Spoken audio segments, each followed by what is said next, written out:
Welcome to Inside Admission, the podcast that gives you a behind-the-scenes look at the college admission process with the experts in and around college admission. I'm Andy Palumbo, host of Inside Admission podcast, and I'm thrilled to have our guest today, Marie Bigham. And I'll ask Marie to kick us off. Just introduce yourself to our listeners and tell us a little bit about your role and your career in higher education. Sure. Thank you so much for having me, Andy. I'm so honored to be here. Thank you. My name is Marie Bigham. I am the founder and executive director of ACCEPT, which stands for Admission Community Cultivating Equity and Peace Today. And we're a nonprofit advocacy group that seeks to really change this whole path to college, the process, and to remove the racialized barriers.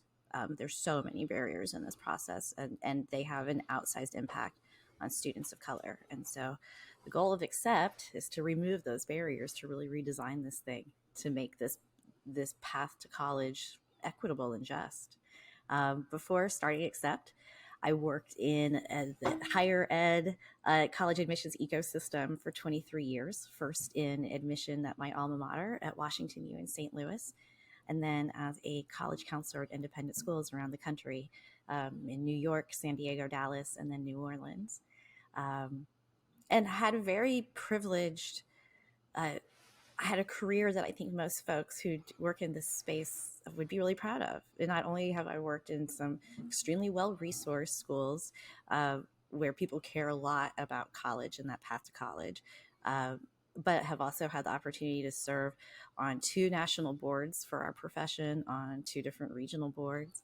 But that's kind of what gave me the push to start ACCEPT. And then, and Andy, you and I haven't even talked about this yet, in my spare time, there's a small equity tech company that's a for-profit that has launched that I'm the co-founder and co-CEO of as well. That's an offshoot of some of the work in ACCEPT. That's awesome. That's exciting. Thank so you. We certainly have an admissions expert here, some bona fide cred here.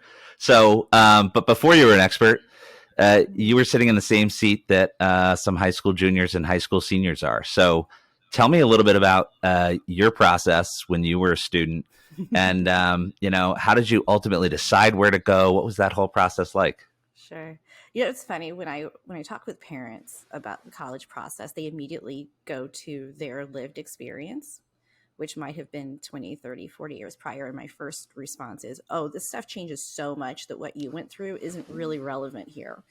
And in some ways that's true, but it's also not true. A lot of how I did this in 1990 is so similar. I used the common application, just happened to use a typewriter, like literally a typewriter. But used the common application, which functionally is still kind of the same thing. And so much was similar. I attended private schools my whole life. And so even in the late 80s, had this kind of college search process thing that I think was at the time unusual and is now what we think of more the typical. I had a college counselor who started working with us when we were freshmen in high school, and like that kind of the hand holding and expectations were really high at my school. So also my mother is a professor or was a professor. And my grandmother was also like on faculty at Washington U during the war. So there's very, very high expectations in my family of what education was going to be. So my college process, that you meet with a college counselor and all those fun things. And my parents, I think, handled it pretty well, all things considering, right? They only attended one college counseling meeting, the first one, and then they were like, this one's on her. And my parents said, I remember this so distinctly, Marie can do whatever she wants, but there are 3 things that she has to do in this process that she has to agree to. The first one was I had to apply to Washington U. My mom was on faculty, and so it was free. And there were 4 of us kids, and I was number 3 of 4. So had to apply to Wash U. Okay, makes sense. My parents were insistent I apply to a women's college. My mother is a product of all women's education in France. And my parents were really big believers in single sex education. And so I had to apply to at least one. And this is like seriously 40 years later or 30 years later, still a bone of contention. My parents knew how much I loved cooking and food, and they were adamant that I not apply to any culinary schools. And again, this is the late 80s, early 90s, before the whole like Celebrity Chef and Food Network, and cooking was not a respectable profession. So yeah. So that was the parameters. I could do So the anything Food Network I wanted as long as those lost one of their things. future stars, is what you're telling For me. real. So like, fast forward like in my 30s, and I'm managing Thanksgiving dinner for like 30 people, and it's 12 courses, and my mother says to God and everyone, "Why didn't you consider cooking school?" And I'm like, "Woman, I can tell you exactly why I didn't consider cooking school. You made it clear." The things that we remember, right? So my process though, like I think, to be really honest with you, I was kind of a arrogant,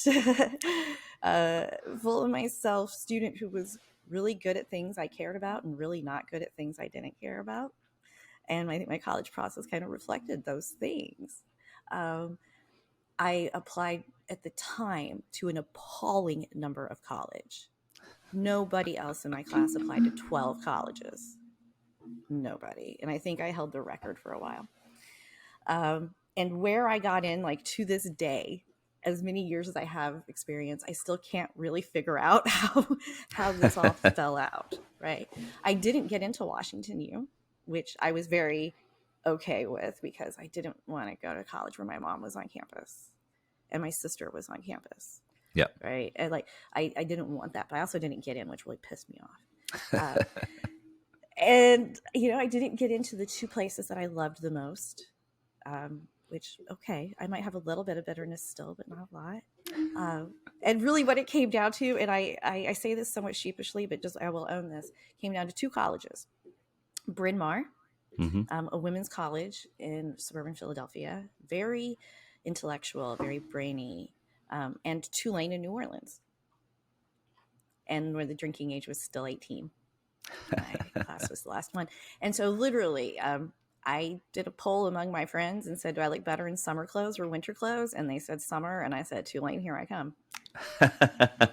And so that is one of the main criteria we want our listeners to take away, is that is a critical decision, right?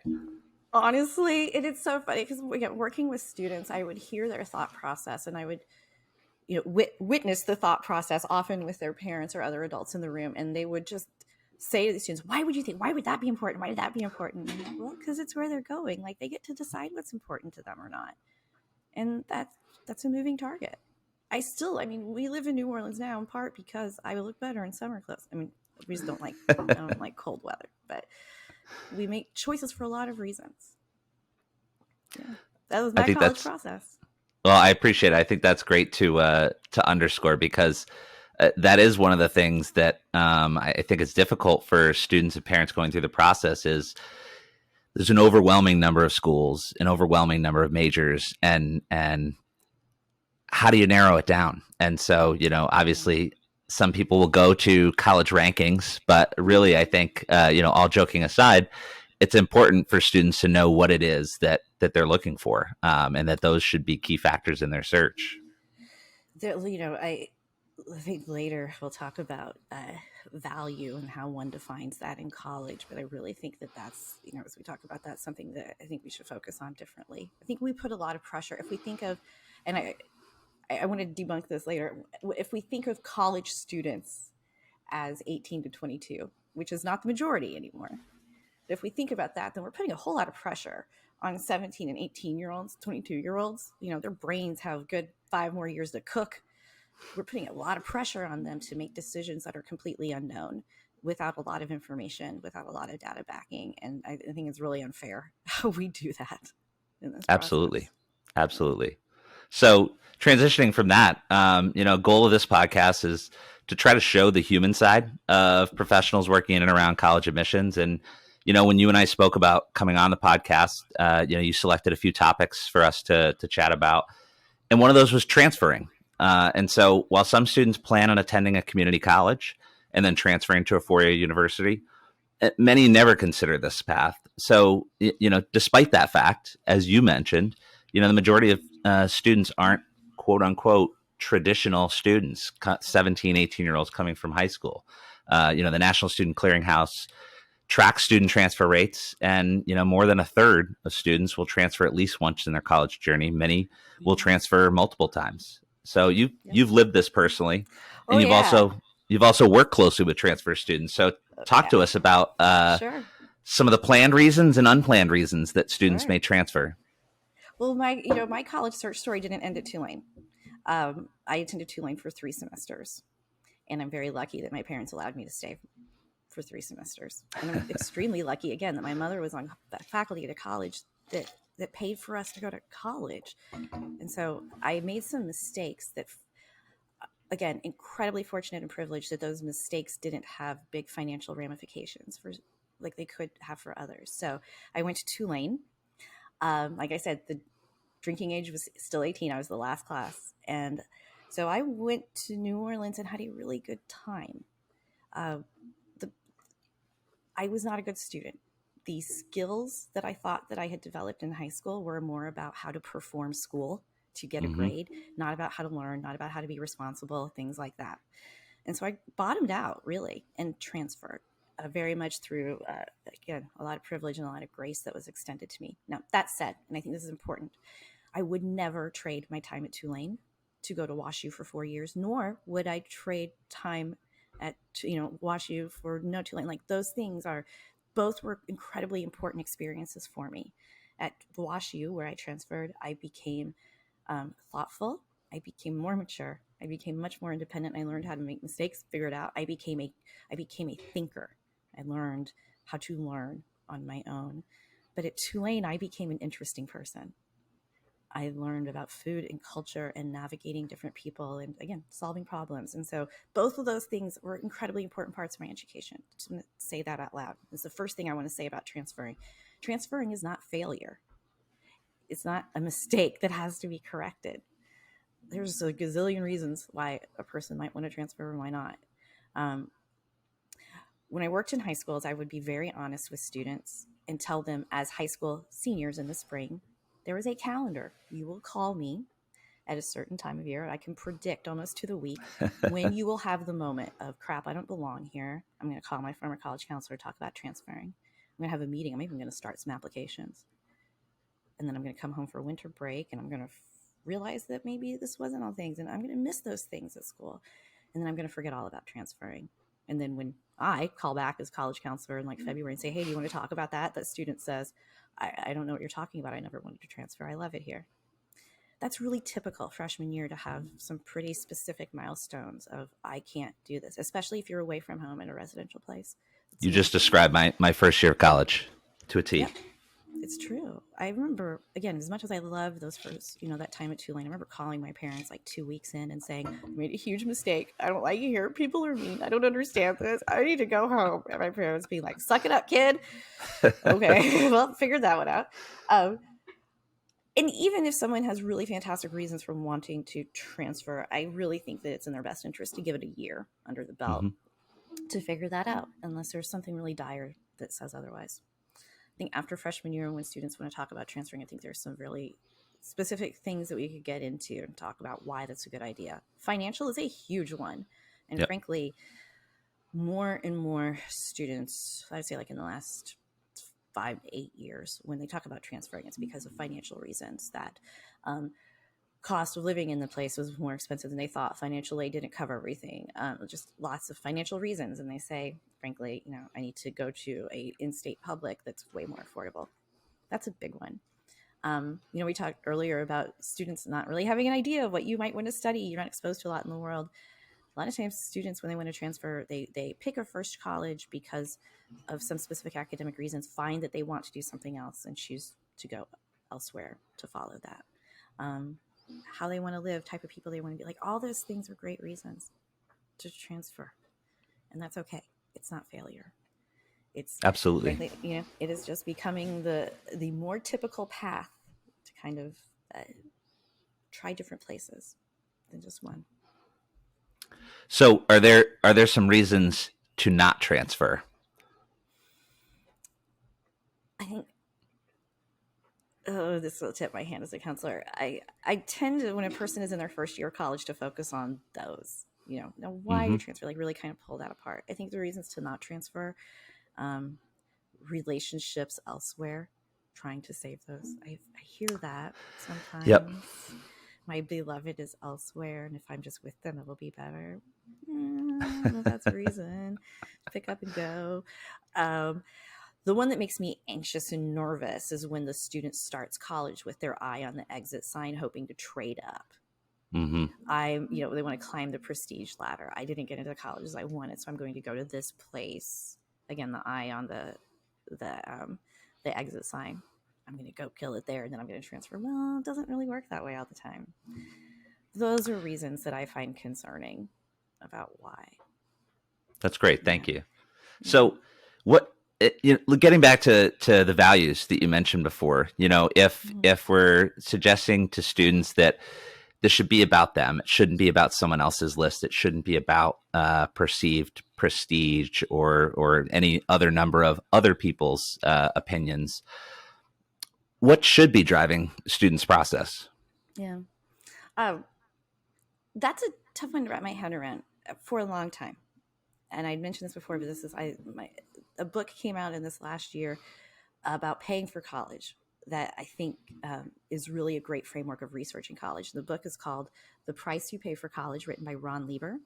He is a New York Times personal finance columnist. I will acknowledge I'm quoted a couple times in the book, so I might have that little bit bias. But this book in theory is about paying for college, and his thesis is you have to identify what you value, what you are actually paying for, what you are willing to pay for that, resources, not just financial, and how you find out if you can afford that or not. And it breaks down college in a really interesting way. And so I think the thing to keep in mind from the beginning of thinking about higher ed, what you do after high school for your education at any point in your life, is what do you value? What are you expecting to get in return for this exchange of resource?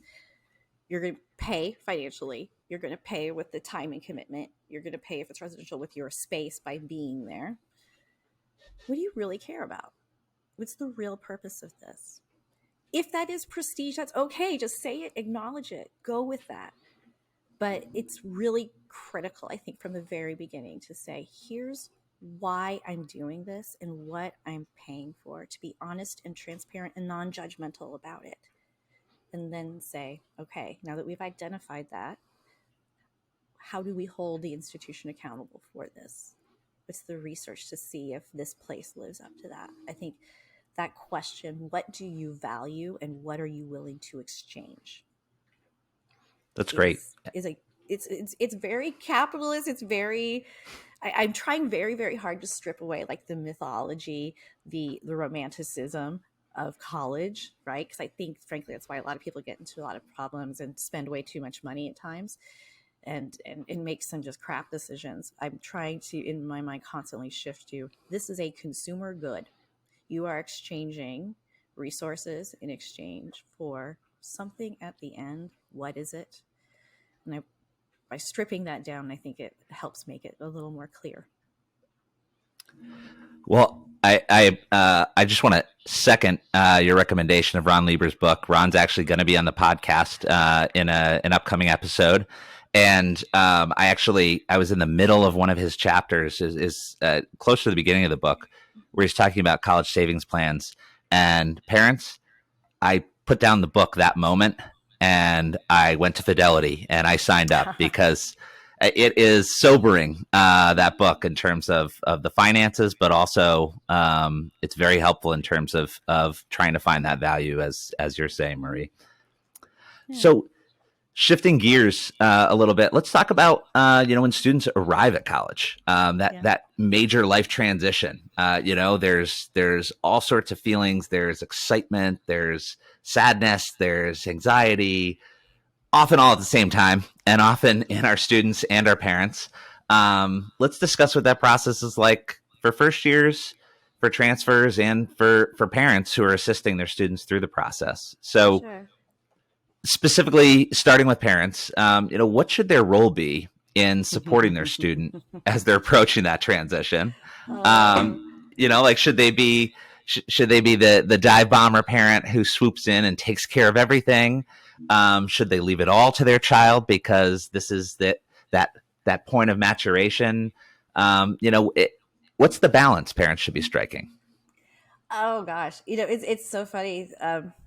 This is a question that would often get me in trouble when I worked in schools because my husband and I don't have children. We've chosen not to have children, and so when parents would come to me with that question, it was often with very heightened emotions, right, and a lot of Mm-hmm. concern and like kind of mid freak out, and then I would give them advice.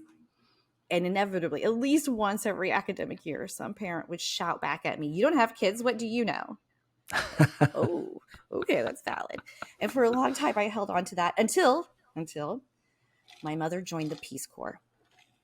So my dad passed away 14 years ago. My mom they were both 60. Dad was young, and mom decided to join the Peace Corps. So at age 62, As one does at as one 62. does at 62, mom went to Benin in West Africa for two and a Wow. half years, and then like enjoyed it so much she re-upped, did a second term in Lesotho. She loved it. That transition, I became her parent and she became a sullen teenager, and it was so weird the way that I was acting. And we had this like very stereotypical moment where we were shopping at Target, and it became very clear that the argument we were having about, I think, solar batteries was not about solar batteries. And then suddenly I was like, oh crap, this is exactly like going to college. And then sure enough, she goes away and we had these arguments on the phone, and she was really sad and wanted to come home. And I'm like, I said to my mother, you give me the phone number of that Peace Corps director and I am going to call him and I'm going to fix this. And it was at that moment I was like, oh crap, no. And that kind of moment of clarity of, I understand the inclination very differently now. And I understand why my advice to parents was still valid. My mom would not have thrived the way that she did in that program if she hadn't been forced to solve problems, if she hadn't been forced to assess the situation, consider her resources, and find a path. Mm-hmm. And to be able to step back and to free myself. Like, I knew my job. Every 3 weeks, I had to send care packages of things that she specifically wanted, and I knew to add other things. Like, I knew my role. I knew how to react, but only after we had a really honest conversation, because I was freaking out, and it was just freaking her out. All that is to say, parents' role in that transition, I think, is to have, first of all, an honest, transparent conversation with your child when they decide where to go to college, and to say, okay, we've got a couple of months here, typically May through August, whatever. What are the real tasks, like the checklist that has to be finished? What are the things that the student specifically has to do? They have to meet their advisor. They have to have conversations like that, right? They Yep. might not have to be the ones to go buy sheets, but looking at that checklist and saying, here are the things that the student must do. Here are the things that the parent is more confident, capable, has the time to do, has done this before. And the other stuff, like, let's meet in the middle and figure this out. And think about that first with like those checklisty things, and then have the real conversation about the harder things. How often should we talk? What rights do they have to seeing your grades or not? What are the expectations for that? That changes a lot when you go to college. How you navigate relationships when they go away, like what are you willing to step into? But I think parents, the best thing they could do to help with the transition is to model calm, to model confidence. Parents, you raise these kids before you send them away, so be confident in how you raise them, that they can make these decisions. Be confident that they can make mistakes and figure it out. And if you're not confident in that, help them grow in that confidence. Let them make mistakes. I think those are some of the things. But honestly, like, for me, it was heartfelt and true, and I still think good advice, but many times often platitudes, until I dealt with mom going to Africa for a while and freaking out about it. So it's funny. Some of this, like so much of this, boils down to whether it's this discussion, whether it's talking about values. It's really about communication. It's about establishing a healthy set of expectations for student, for parent in this dialogue. Do you have any advice as to when to sort of set those ground rules, and how to have that conversation with a teenager who might walk in from school, say school was good, walk into the room, shut the door, like what are ways to crack that nut? That's such a great question, because I was I was such a disaster of a teenager. And I didn't realize this until many, many years later in much therapy to figure it out. I tried so hard to push my family away in those 6 months before going to college because I didn't know how to miss them otherwise. And so I wanted us to not miss each other. So I was just a Yep. shitty kid. And then had just a terrible realization during freshman orientation of, wow, I have wasted 6 months being a terrible person to my family because I didn't know how to say goodbye well. I think one of the ways that families can start to have those honest conversations, this will sound strange, is to kind of start to loosen the reins a little bit during senior year, right?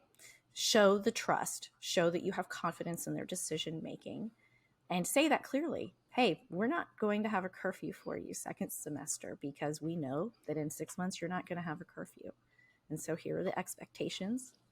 Here are the ways we can support, but we're going to start loosening that up. Now, how do you respond as a student to that responsibility then and that trust?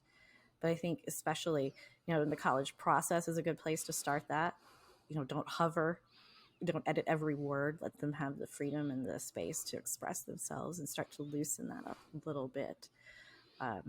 But I don't know. I mean, I wish I had great advice. Like, how do you have hard conversations for the first time with your teenager, get them to engage? Hell, I don't know. That was something I had to deal with constantly too. But just keep trying. Just keep trying. And I think one tactic that does work well, I say keep trying, but you don't want to nag and have this be the omnipresent thing, right?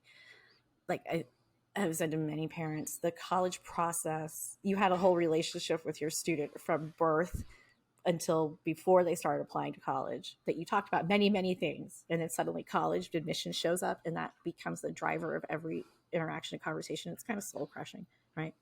Yep. I'm a big believer that when you start the college process, that families should carve out time, like appointment time. Absolutely. Saturday for this hour, Tuesday evening for this hour, we will all show up with our college checklist, questions, whatever. But that's where it stays confined. If the student reaches out more, I think that's fair to open that up. But I think for parents to put that boundary around it and keep that in a box so you can have those other conversations, so you could have that relationship that you had for 17 years before that wasn't as specific and focused and transactional feeling. Yeah, I think that's so true. I mean, I think, it's funny being around professionals like you and like others. I hear so much good advice about the college search process. And then I think about my 8-year-old and, 9 years from now.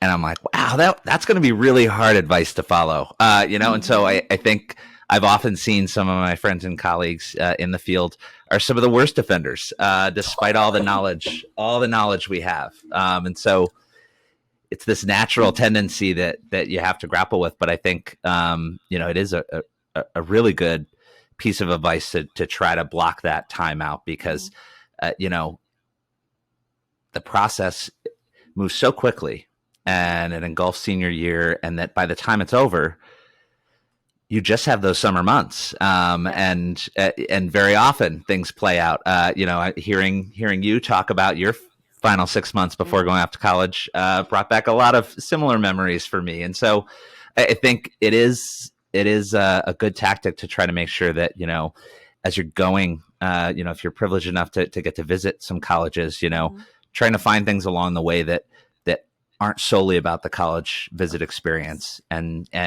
trying to make those memories and enjoy that time together because there is a lot of time. There's opportunity to talk about other things. So it's great to have some sort of strategy that works for your family, but I think an agreement is key. Trying to come to some type of accord, if you will. Yes. Rules of engagement. Right? Yes. But being thoughtful and intentional and aware, acknowledging from the beginning, this thing has the potential to suck up all the air in the room, and that's not what we want to do. And the only thing I could think of that is similar to the family dynamics that play out in the college process is planning a wedding. And when I say that to parents, then usually they're like, oh God. And that brings back more relevant memories. And they're like, oh God, am I doing that? And it's like, yeah, so this is an action that in theory is about one or two people, but really is about the whole family. It's very outward facing to the world, Mm-hmm. as this is the definition of our success. Look who we are. And I find that with parents, you bring this child into the world and there are these expectations that come the minute you hold that kid, right? And that my father told me that the minute you were born and I held you, I thought about your wedding day. And I'm like, well, could you Yep. tell me what that was like so we don't have to fight about these flowers again? And I think college is a lot like that too. There are a lot of these just expectations that were there from the minute that you met that suddenly play out. And it's this outward expression for families. Here is our definition of success. If not, those stupid bumper stickers wouldn't be so popular. But and so I say that, I mentioned that all to say that the whole put it in its place only came up for me when we were planning our wedding in 1999, and every conversation in my family switched from a million things to just this one party. And my dad Yep. was the one who said no more. He's like, I can't do this anymore. This is exhausting. I just don't care. He's like, could we just talk about football or something, anything else? I thought that was great. Enjoying the podcast? Like and subscribe to this YouTube video. You can also find us on the web at insideadmissionpodcast.com, and you can find and engage with us on social media, where our handle is Inside Admission on Twitter, Instagram, and Facebook. Now, back to the pod. So switching gears for the students who are listening, I think one of the big anxieties, and even more so during COVID, but it's always been the case, is that transition socially. You're leaving, in many cases, all of your friends or most of your friends behind. You're leaving family behind. Community is so important. What are some of the ways that students can sort of prep themselves or get ahead of that community building aspect of college before they even step on campus? Sure. It's this is one of those things where I was like, gosh, I really do, in a weird way, long for the days pre-social media, pre-phones, where we were always accessible. I think one of the troubling developments I've seen in the last decade is that when students make the transition, and if they are leaving home, if they are going to a residential place, away, where they don't know everyone, that they now, because they're so able to stay in touch with everyone that they knew before, they do. Yeah. And they cling to phones and screens because their people are still there, right? That's not to say it was better in the dark ages when I went to college and I had to, use my calling card to call a friend once a week because I could afford that, or send a letter. But having that space to go make that transition was really helpful. So I think the first piece of advice that I would give to students thinking about that now is to strike a balance. Start to think about that balance. You have wonderful friends and community that you've made before. You'll do that again, and it'll be different. It won't be the exact same. You shouldn't seek the same. And that doesn't mean you leave them behind, but there's got to be a balance of making room for more and holding on to as well. I think that's an important one. And I think for students, in this miserable, terrible pandemic time that seems to not be ending ever, we've all had to learn how to kind of connect and make community in different ways. And so for students, I would say be as open as you can to all of the different ways you can make connection. That might be social media, in person, local alumni. Be open-minded to how connections can be made in lots of ways, and be open to meeting anyone. Yeah, it's weird right now. I think students have a lot more opportunities, but finding that balance of, you're not getting rid of the people who've been a part of your life, but you're making room for more. It's a great way to think about it. So for those students who are transferring, they've done this once before, but it can be even more daunting because they're going into a community that may already be established, at least their peers. So what's that like? Is there an orientation process for transfer students? And if not, what are the ways students can engage with their new community without feeling excluded or isolated? Sure. I think colleges now have done so much of a better job than 20 years ago, 30 years ago, even 10 years ago in pulling transfers in. Again, I think those large numbers of transfer students that you had mentioned earlier is forcing colleges to address those communities. And I've seen colleges do a much better job, not just at communicating with transfer students, but also their families, and making that orientation moment just as meaningful. Used to very much not be. The idea, I think, used to be with transfer orientation was like, you know how to navigate college, just the buildings have different names here. Good luck. I think what I have seen Welcome. is that, yeah, seriously. What I've seen is that orientation programs, I think, are so much more robust and specific to the needs. I think, too, though, transfer students, you are coming in older and with more experience. And you've already taken one institution for a test drive and you've decided to leave that for whatever reason. And so I think using that previous shopper experience, right? Like, oh, I transitioned into this other college and perhaps didn't like it because of I'm making this up, overwhelming Greek system.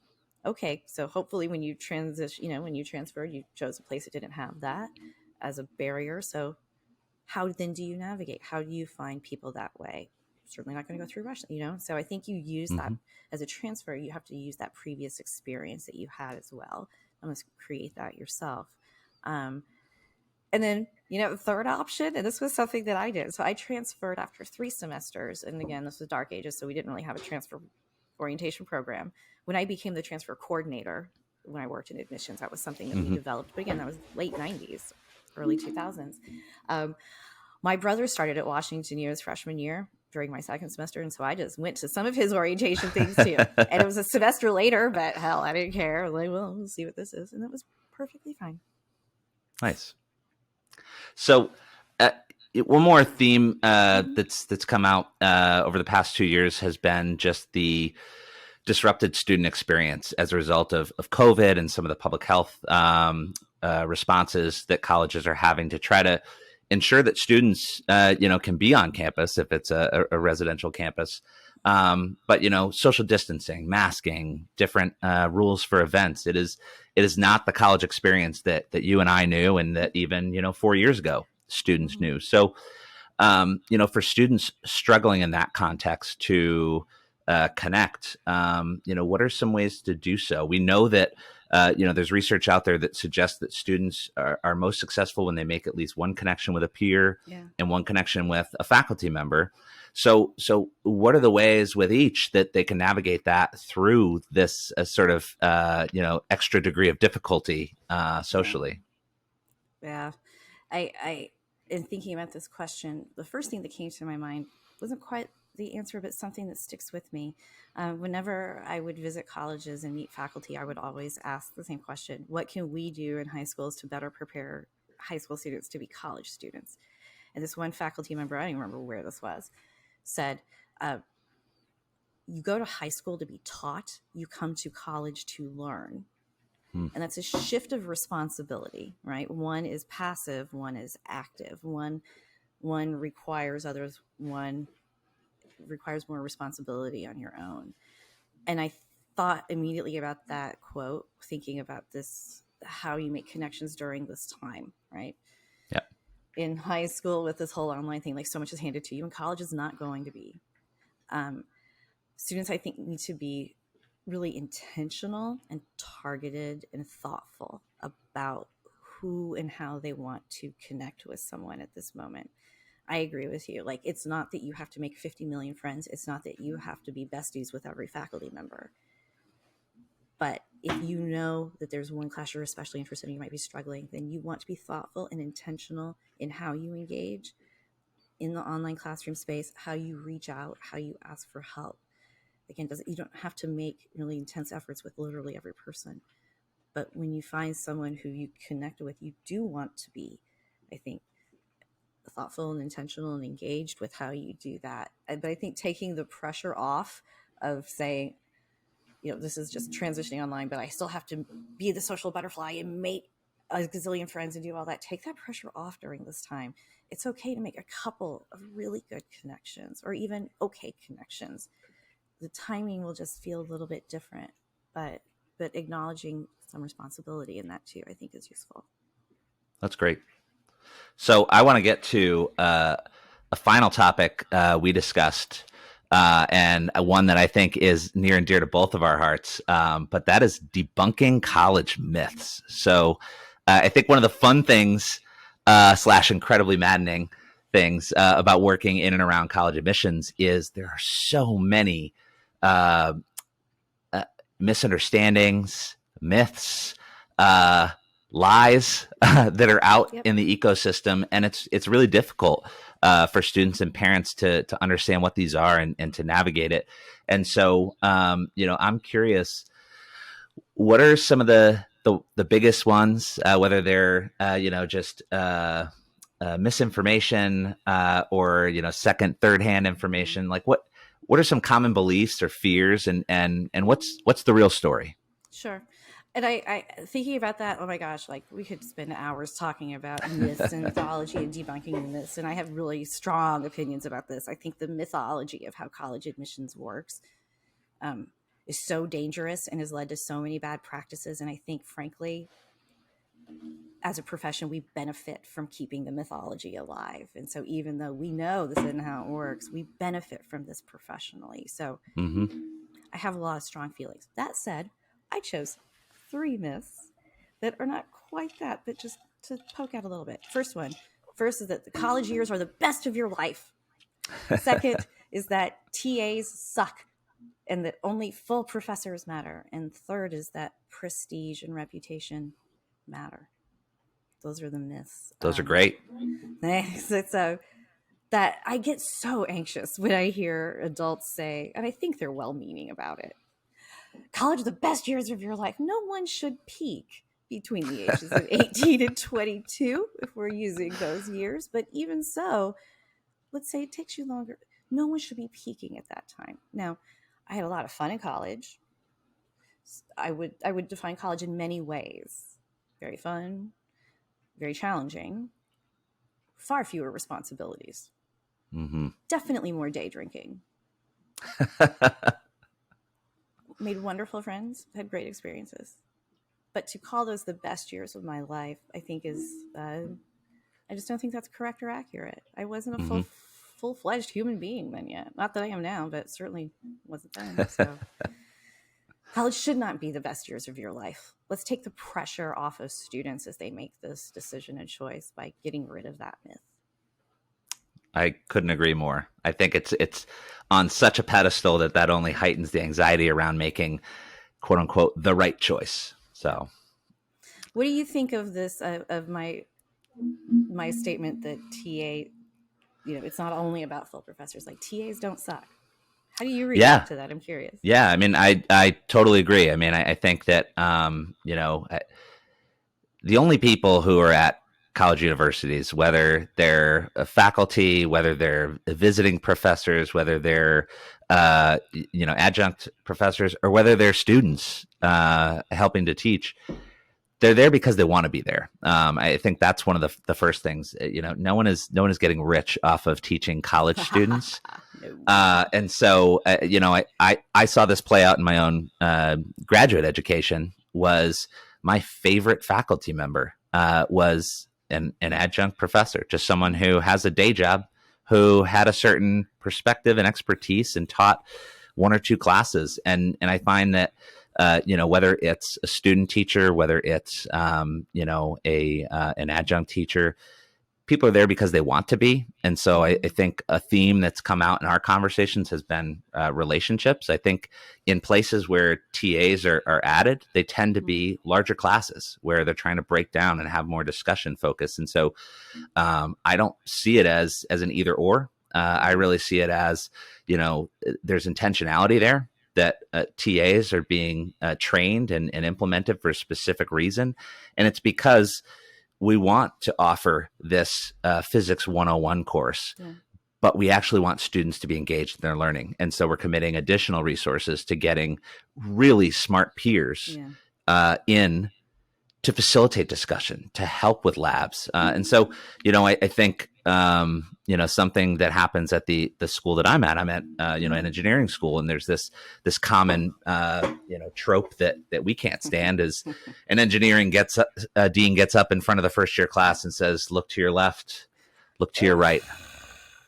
One of you won't be here in 4 years. That's so dumb. Sounds like a bad school to me. I don't know, but right. So like, why are you cheering that on? That you can't keep students? We're not very good at teaching you. Seriously, it's the meatloaf principle. 2 out of 3 ain't bad. Oh, that's good.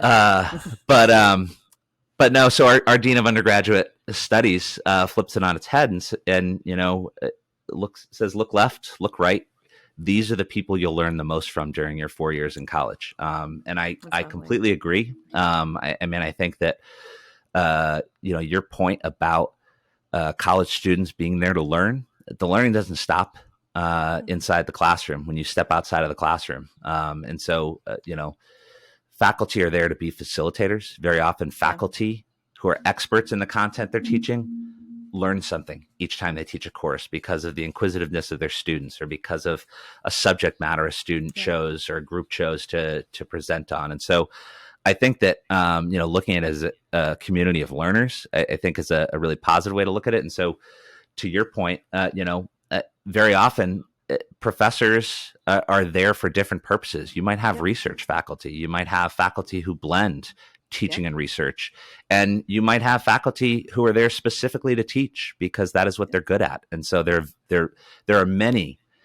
excellent, world-renowned research professors who should be nowhere near a first-year classroom. And that's fine. And so that's why I think there's this whole range of different facilitators in the educational experience. And so, TAs to me just lowers the barrier, for students who might be anxious about speaking or getting involved. It's an opportunity, and it's an opportunity that might look and feel a little bit different than with your professors, but they're there for the same purpose, to facilitate. So I couldn't agree more with your second myth.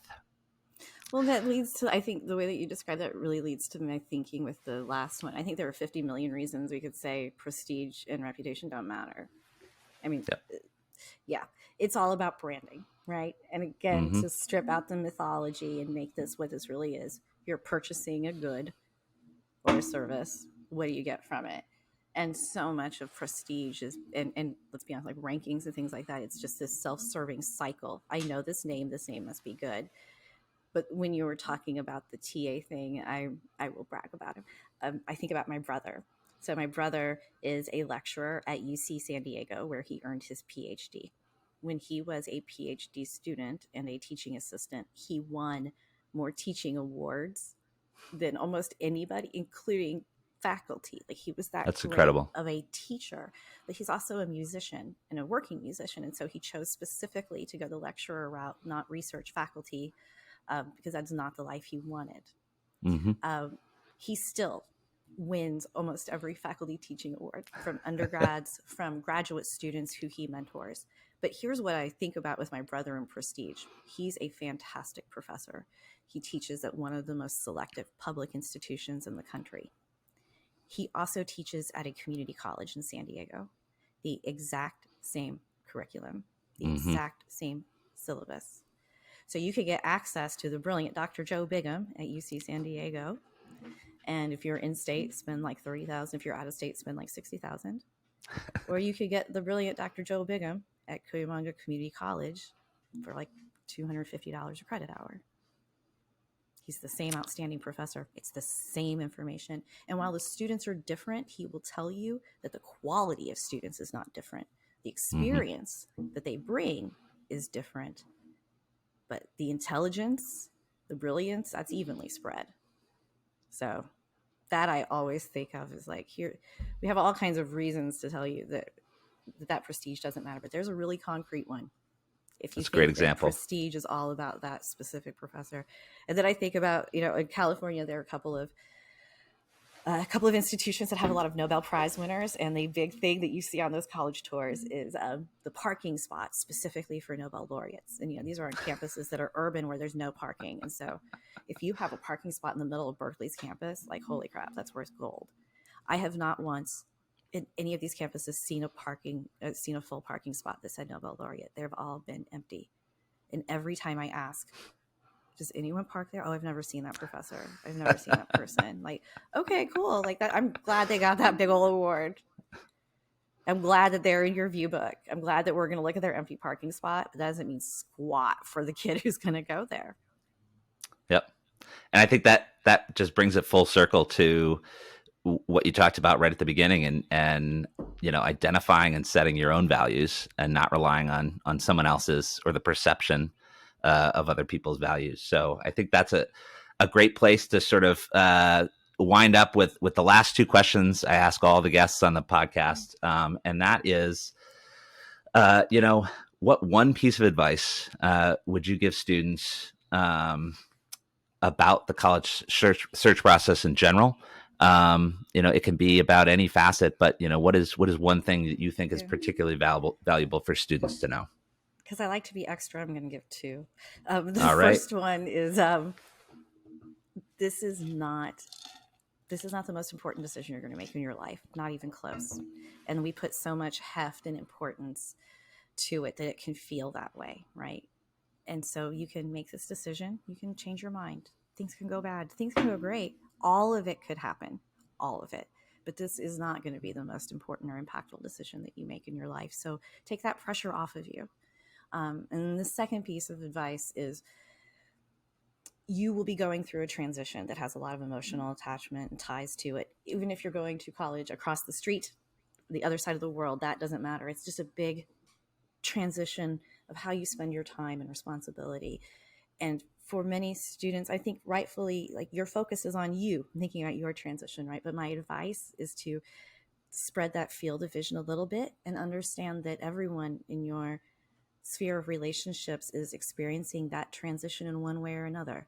Some ways way more acutely than others, but that everyone's going through that transition in one way with you. And to have some grace and understanding that this transition is more than just you, that everyone's going to have their own emotional reactions to it. It's great. And how about for parents? What one piece of advice do you think is most valuable as they guide and shepherd their students through this process? Again, I'm extra, so I'm going to go with two. So first piece of advice for parents, and this is somewhat snarky, but hand to God, I have to say this out loud. If as parents you are in an intact relationship, don't divorce during your student's first year. Again, I say that somewhat snarky, but I can't tell you how many times I've witnessed that, where families fall apart or they were waiting for. And you want to talk about a thing that throws a student off with their transition, is to suddenly have that happen too.